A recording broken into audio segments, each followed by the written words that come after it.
ہمارے ایک دوست عظمت نعمانی صاحب ہیں گوجرے سے, انہوں نے مجھے ایک دن اچانک ملا, دیکھا 2 کتابیں ملی, میں نہیں پہلے ان سے ملا تھا, تو ڈاکٹر فضل الرحمان کی وہ شامل نورانی کی بہن ہوئی ہیں کہ رشتہ کیا تھا, اور اس پہ کچھ لکھا بھی ہوا تھا. ایک فقرہ میں یہ لکھا ہوا تھا, 2 جلدیں تھیں, کہ جن کے ذریعے پہلے بار میں ڈاکٹر حمید اللہ کے نام سے متعارف ہوا, وہ اس پروگرام میں میں نے ذکر کیا ہوگا.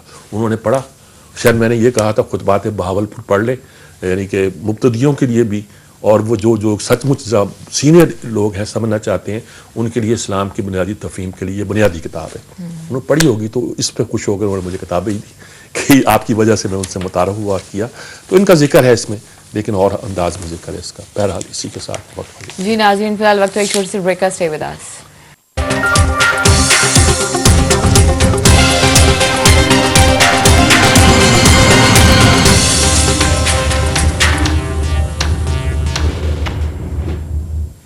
ویلکم بیک ناظرین, ایک دفعہ پھر آپ کو خوش آمدید کہتے ہیں اور آخری سیگمنٹ شامل کرتے ہیں جس کا نام ہے انپوٹ. اور آج اسٹوڈیو میں ہمارے ساتھ موجود ہے رضوان رضی صاحب. Hand it over to you صاحب. السلام علیکم سر, کیسے ہیں آپ کو صبح سے جگا دیا جناب؟ ماشاء اللہ. آج بڑا اہم دن ہے جی, بڑی مشکل سے شاہی زیر دام آیا. ہم نے کہا گوادر پورٹ کا افتتاح ہو گیا ہے, سی پیک کا روٹ چل پڑا ہے, وہ ان کے جو کنٹینر تھے وہاں پہنچ کے جہازوں میں لد کے روانہ منزل کی طرف ہو گئے ہیں. ذرا آپ کی رائے لیں, اور کون ہے جو اس موضوع پر ہمیں رہنمائی کر سکے, اس لیے ہم نے آپ کو تنگ کیا. بڑے معذرت خواہ ہیں لیکن قوم آپ دیکھیے آج بہت تاریخی دن ہے اپنا. بھائی صاحب, میں کہا کرتا ہوں کہ پہلے بر صغیر سے جو ٹریڈ جسے ہم انٹرنیشنل سلک روٹ کہتے ہیں, جی جی جی, اس کے تحت بر صغیر سے قافلے جایا کرتے تھے سینٹرل ایشیا کی طرف, یعنی کہ مشرق سے مغرب کی طرف ان کا رخ ہوتا تھا, یا پھر مغرب سے وہ مشرق کی طرف آتے تھے. اب تاریخ کا دھارا بدلا ہے, یعنی اب شمال سے جنوب کی طرف یہ سلک روٹ چلا کرے گا, اور مشرق سے مغرب والا روٹ جو ہے وہ ہم نے بھارت کی ہٹ درمی کی وجہ سے بند کر دیا. اب یہ ہم نے ایک نیا روٹ بنایا. اب دیکھیے ہم اس خطے کے اندر کتنے بڑے جادوگر ہیں کہ ہم نے تاریخ کا صدیوں پرانا دھارا جو ہے, جب سے تہذیب وجود میں آئی ہے تب سے جو ایک روٹ چل رہا تھا اس کو بند کر کے ایک نیا روٹ کھول دیا. یہ ایک تاریخ کا دھارا بدلا. دوسری بات یہ کہ کل گوادر تو سمبولیکل تھا. اگر آپ اس کے بیک گراؤنڈ میں دیکھیے تو 150 کنٹینر تو 150-200 کنٹینر تو خنجراب کے راستے انٹر ہوا نا, 50 کنٹینر کا دوسرا قافلہ جو ہے وہ سیالکوٹ سے چلا, اور سیالکوٹ سے چل کے اس نے ڈیرہ اسماعیل خان میں جوائن کیا, اور وہاں سے وہ اکٹھے گئے کوئٹہ میں پھر اس نے قیام کیا. پھر 45 کنٹینروں کا ایک دوسرا قافلہ لاہور سے چلا, اور جو سکھر تک آل دا وے اس سڑک پہ گیا جس کو ہم لاہور کراچی روڈ کہتے ہیں, وہاں سے سکھر پہ وہ رائٹ ہوا, سیدھا کوئٹہ گیا, کوئٹہ سے وہ اس قافلے کے ساتھ مل کے, اور یہ سارا قافلہ گوادر پہنچا. یعنی ہم نے پوری دنیا کو یہ دکھایا کہ دیکھیے پاکستان کے کسی خطے کے اندر کوئی رکاوٹ نہیں ہے, یہ صرف انڈیا کا پروپیگنڈا ہے کہ پاکستان کے اندر پتہ نہیں کیا ہو رہا ہے. ٹھیک ہے, ہمارے ٹریڈ روٹ سمودلی فنکشن کر رہے ہیں, ان تمام روٹ نیٹو کی سپلائی ہم بھیجتے رہے ہیں, تو یہ تو کچھ بھی نہیں ہے نا, یہ تو اپنا امریکنز کی سپلائی بھی تو ہم ہی بھیجتے رہے ہیں نا جی. اس سے پہلے یہ جو سارا کچھ شو ہوا ہے, یہ اکیلا گوادر تو اس کا ٹپ آف دا آئس برگ تھا. مطلب باقی جو ہم نے ٹریڈ روٹ سارے آپریشنل کر کے دکھا دیے, یہ بہت ہسٹوریکل اچیومنٹ ہے. اور لاہور سے جانے کا مقصد یہ تھا کہ کل کو اگر نئی دلی سے بھی کوئی آتا ہے وہ اس کا کارگو, تو اس کو بھی گوادر تک جانے میں اتنے کے دن لگیں گے. ٹھیک ہے, اچھا جی ٹھیک ہے. تو اس سے دیکھیے چین کو بھی دیکھیں, سری لنکا کو مال بھیج رہے ہیں, اب وہ ساؤتھ چائنا سی سے گزرتا ہوا مال آنے کے بجائے وہ یہاں سے بھی بھیج سکتا ہے. جی بالکل. اور انہیں دبئی بھیجنا ہے, دبئی سے بھیجنے کا مطلب یہ ہے کہ وہاں سے بائی ایئر یہ عام طور پہ یورپ میں جایا کرتا ہے, اس سے وہ وقت بچاتے ہیں, اس سے وہ پیسے بچاتے ہیں. نہیں, یہ جو مال تھا نا جی, جو کل کنٹینرز گئے ہیں, اور میں مطلب خوش ہوں کہ وہ گئے ہیں, ان کے اندر مال بھی تھا, کیونکہ پہلے یہ تھا کہ وہ خالی ہوں گے. ہو سکتا ہے یہ سیکیورٹی پرپز کی وجہ سے کہا گیا ہو. وہاں پہ یہ تھا کہ یہ جو ہے یہ مڈل ایسٹ اور افریقہ کے لیے یہ کنٹینرز تھے. ٹھیک ہے, اچھا اس میں یہ بہت پازیٹیو بات ہے. رات کو وہ جو ہمارے دوستوں نے سارا سوشل میڈیا پہ زور لگایا ہوا تھا کہ وہ تختی پہ نام نہیں تھا وزیر اعظم کا، تو وہ چائنیز بیچاروں کو کلیریفیکیشن کرنی پڑی کہ نہیں بھائی نام تو تھا لیکن تختیاں دو تھیں، ایک پہ وزیر اعظم کا تھا اور ایک تو پروجیکٹ افتتاح ہے نا جو وزیر اعظم نے کیا ہے، ایک جہاز کو لانچ کرنے کا اعزاز ان کو. دیکھیے اگر آپ اگست کے آخر میں اگست میں تقریر کی تھی انہوں نے، ہمارے چیف آف آرمی سٹاف نے، اور انہوں نے اس تقریر میں کہا تھا کہ میں نومبر میں پہلے ٹریڈ کاروان کو ویلکم کروں گا، تو کل کے ہوسٹ تو وہ تھے نا، کل کے میزبان وہ تھے.